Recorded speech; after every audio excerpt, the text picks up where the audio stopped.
Cool. So now we've been through airway assessment and patient positioning. So we've arrived at a scene. We're just going to go through anaesthetic planning and RSI with a combination of ETCO2 and a nice fridge in the background. So basically what we're going to do first is we'll go touch on the indications of RSI and planning. So we've got maintaining airway patency, protect the airway against aspiration, also protect the airway against things like ongoing anaphylaxis, any angioedema that you're aware of. You've got failure to ventilate via non-invasive means as well as invasive means, failure to oxygenate. You're anticipating a deterioration in your patient that's going to ultimately lead to hypoxia and respiratory failure. Any humanitarian things, particularly in RSI, multi-trauma, any anxious patients that are potential detriment, including C-spine movement, things like that. And yeah, agitated patients that aren't quite fitting your appropriate sedation if required. So first of all, we've got 360 access around our patient here. We're fortunate enough to have that today. Now we're just going to go through the plan. So as you can see, we've got all our equipment spread out. We've got our monitor, oxygen, airway kits. Down through here, I'm sure you can see slightly, is our shadow board, our airway shadow board. We want to make sure we have all this out, planned, ready to go, so we've got a backup method of airway and a backup plan of intubation. So you want to prepare. So in preparing this patient, you would hope you have 2 larger bore IV cannulas in, potentially a bag of KVO fluid up. Any life-saving interventions should be done initially and immediately in prior to this. So I suppose the key to this is being prepared. So for your medications, most of them are a weight-based dose. So if we grab this little syringe here, we're going to pretend that this is some ketamine, and we're going to hold it in the other hand and pretend it's some rocuronium. We're going to use a dose of 1 to 2 milligrams per kilogram of patient. So anywhere from 100 kilos, for example, going to go 100 kilo patient, we're going to get 100 milligrams of each, providing sedation. Obviously that's tolerant to each patient. You've obviously got a 1 to 2 milligram allowance there.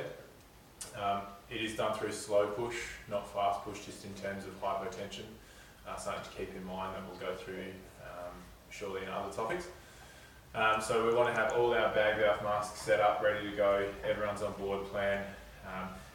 Prior to giving the induction agents, we want to make sure we've got some high flow nasal oxygen on. This is through the use of nasal capnography as well. We want to turn this up to 15 litres connected to our O2 over here. Having a drink, mate? Sorry. Okay, so we've got our backup airway devices, we've got our O2 kit, we've got a spare oxygen bottle, we've got our ETCO2 connected, we've got our inline ETCO2, our bag valve mask, our ETT tube, bougie, everything ready to go. We've ramped the patient, we've got no concerns to the C-spine here. If we did, we want to use the assistance of another clinician to help stabilise that C-spine. We're pre-oxygenating through the use of nasal specs at 15 litres. Bear in mind, in an RSI, you can also pre-oxygenate through the use of a bag valve mask. Mask over here, through here, just assisting ventilations as we're administering the induction agent. CPAP can be used as well, just want to get use of that 100 SpO2. So once let's say we've given our induction agents, we've given ketamine, we've given rocuronium, we want to set a timer with regards to that. So we want, everyone's probably a bit different, but we want as quick as we can, so we'll go maybe 90 seconds of initial no ventilations recorded on the patient, and we've achieved the sedation level to going through the intubation technique. So what we'll do is, if we've achieved that, we've got our timer running, we've got our direct laryngoscope. Obviously a video laryngoscope is going to be a little bit better. Facial trauma, any teeth you want to be concerned about through here. So we're going to swipe through down to the left, obviously holding in the left hand. We want to have an upwards and forwards motion rather than a jerking through here, because we don't want to break any teeth. We want to visualise, direct visualisations of the cords, and in assistance with your, hopefully, airway assistant, we're going to be sliding the bougie through here. Okay, there we go. That's in through there. We want to pull this out So Bill's going to hold on to this bougie for me, ETG tube. We're going to slide this down through here with the assistance of Rufus here. Just get you to hold the top of this for me. I'm going to slide this directly in. Okay. Now most people sit at around the 22 to 26 mark. We're not getting any further in this mannequin, but that's okay. So we're going at the 20 to 26 mark. Okay. Yep. I'll hold the tube, you slide the bougie. Now what we're doing here is inflating that through with 10 mils of air, making sure we've got a good seal, our balloon's up. Want to tie this tube in with utilisation of a light block that goes in through here.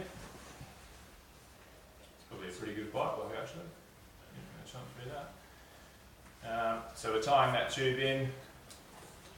Tube comes directly onto our BBM, which is now connected through our ETCO2 in our monitor. We're ventilating. We want to confirm through ventilations of auscultation, and we want to continue ventilating at a rate depending on RSI, CPR, what you're doing. Obviously that's going to vary between each patient if you're manually ventilating, but also if it's dependent on if you've also got a ventilator as well. So we want to confirm that, we want to mark, we want to talk through here, we want to see any misting of the tube, just to confirm appropriate location. So we'll take this off for now, pretend it's connected still. We've got here our ETCO2. This can be used to confirm if we're in the correct place for an ETT tube, and also in sedation in patients and nasal capnography.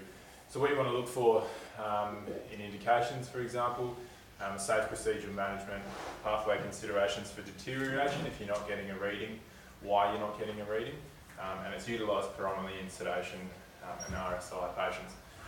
So we've established that we're all connected through here. ETCO2 can be used in, you name it, any airway ventilation patient. So what we're doing is looking for the three-phase inhalation, expiration, all that business. So we want to go the baseline phase, which your patient is at the bottom of their breath. Then you have a peak in the rise when you're exhalation of the patient, and then you get a plateau. The top plateau is that reading, and then it'll gradually decline. You want a smooth ETCO2 reading. You don't want any sharp tooth fins, any hyperventilation, any quick. You want a good reading between 35 and 45 if possible. This is dependent on a patient, obviously. But just to keep an eye on this with regards to, like I said, hyperventilation, hypoxia, any sudden increases to promote ROSC, things like that. So you'll get a small baseline to a sudden increase. And just bear in mind if you're not getting a reading, any troubleshooting of the device, will be connected, will be blocked, anything like that. So bear in mind this is a closed loop CO2, so you should get quite accurate reading through that. Now, if we briefly touch on extubation, we don't really extubate in the pre-hospital setting, but just bear in mind your plan for that, your indications, and also if you need to facilitate intubation, keeping the tube. So I suppose in closing, you want a good view, you want all your planning equipment, you want every clinician on board, your shadow board, your backup airways, LMAs, SGAs. You want correct placement of your tube confirmed by misting, recording the time, documenting on your PCR, and also connection of your ETCO2. I think that about touches it, but it's a difficult procedure, so make sure everyone's on board. Have your shadow boards, have your plans, have your skill sheets ready in your mind, and that's about it.